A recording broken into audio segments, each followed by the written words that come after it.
Quem vigia os vigilantes?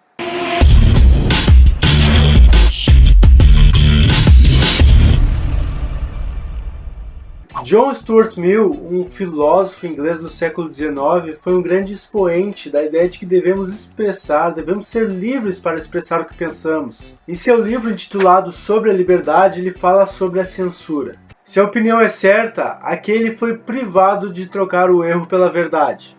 Se errônea, perdeu o que constitui um bem de quase tanto valor, a percepção mais clara e a impressão mais viva da verdade, produzidas pela sua colisão com o erro. Ou seja, nós não devemos censurar uma opinião, ainda que ela possa ser errada, pois é o contraste entre a verdade e essa opinião errada que nos faz ter uma melhor noção da verdade. A melhor forma de demonstrar a verdade é contrapondo ela a uma ideia contrária e falsa. Mas o que é que essa frase do Mill tem a ver com o YouTube?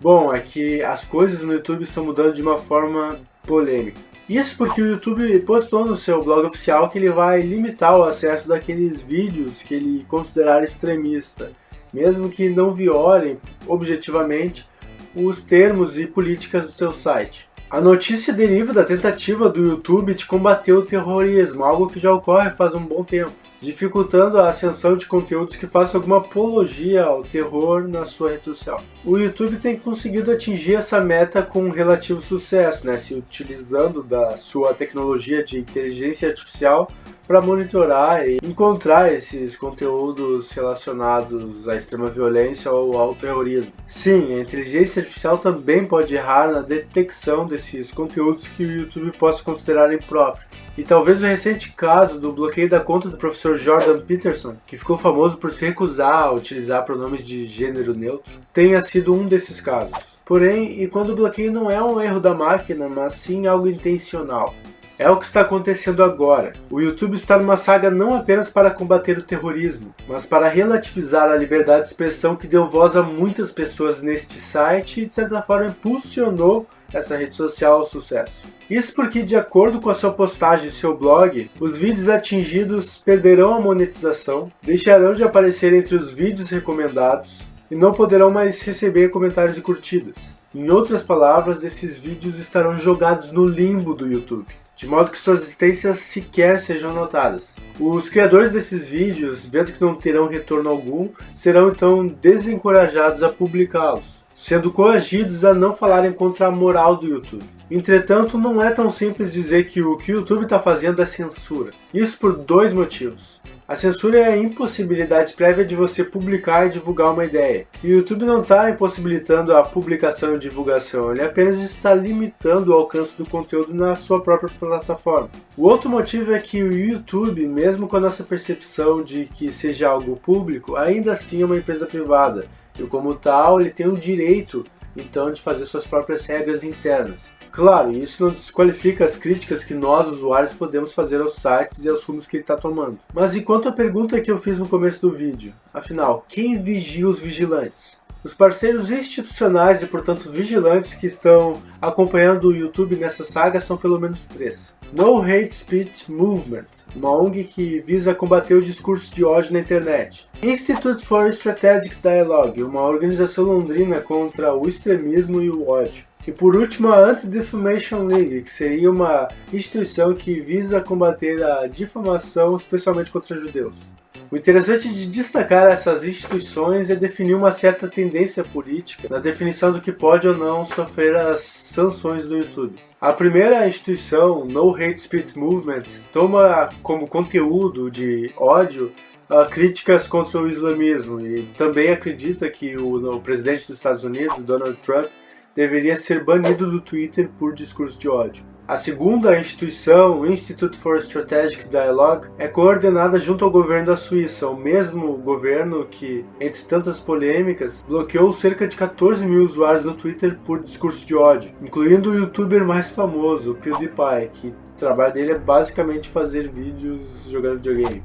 A terceira instituição, a Anti-Defamation League, acredita que o meme Pepe the Frog, um sapo verde famoso entre a direita que faz zoeira na internet, seria então oficialmente um símbolo de ódio.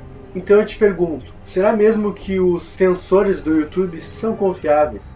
Parece inegável que qualquer margem para interpretação em qualquer vídeo permitirá aos parceiros do YouTube de influenciar na decisão de quais vídeos serão ou não colocados nesse limbo, sem que seja necessário que o vídeo tenha violado objetivamente os termos da comunidade.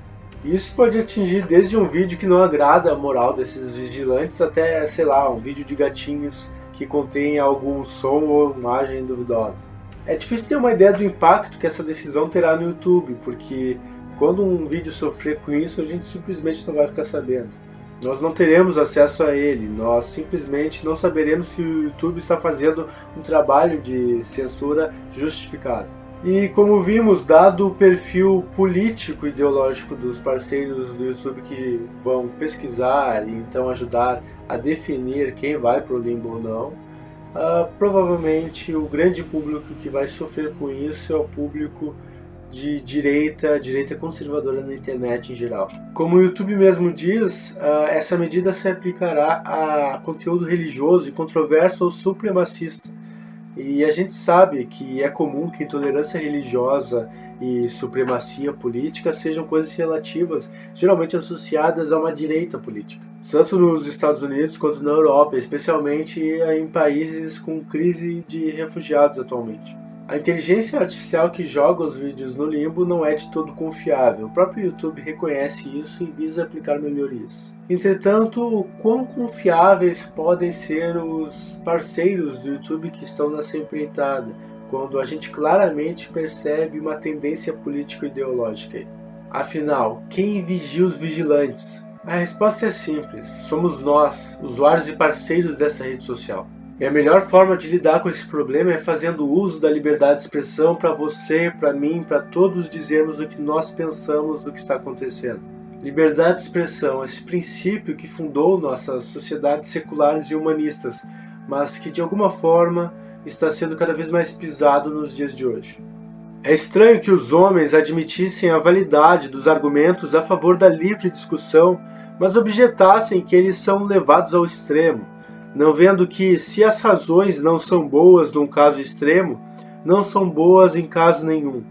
Estranho ainda imaginassem que não se arrogam infalibilidade quando reconhecem que deve haver livre discussão sobre todos os assuntos que se prestem a dúvidas, mas não sobre algum princípio ou doutrina especial que seja suficientemente certa, isto é, a respeito da qual eles estejam certos de que é certa.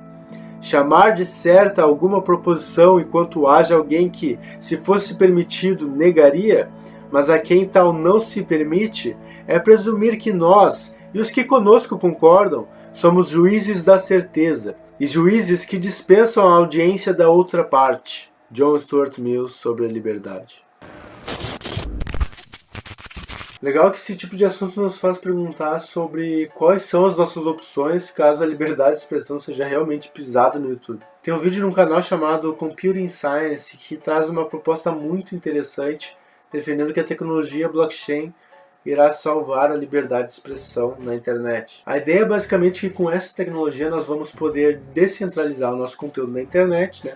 Fazendo com que, por exemplo, o YouTube já não tenha mais esse monopólio de conteúdo que a gente conhece, em termos de vídeo. Ele já não tem mais esse controle total sobre os nossos vídeos, né? Impedindo também que qualquer governo possa controlar o nosso conteúdo, já que, né, pedir a permissão para o YouTube ainda é possível. E essa tecnologia do blockchain é a mesma tecnologia, né, dos bitcoins, que seriam essas moedas criptografadas bastante usadas na internet. Outra alternativa que surge aí da possibilidade do YouTube cercear ainda mais a liberdade de expressão é participar de sites que defendam abertamente a liberdade de expressão, como o Minds e o Gab.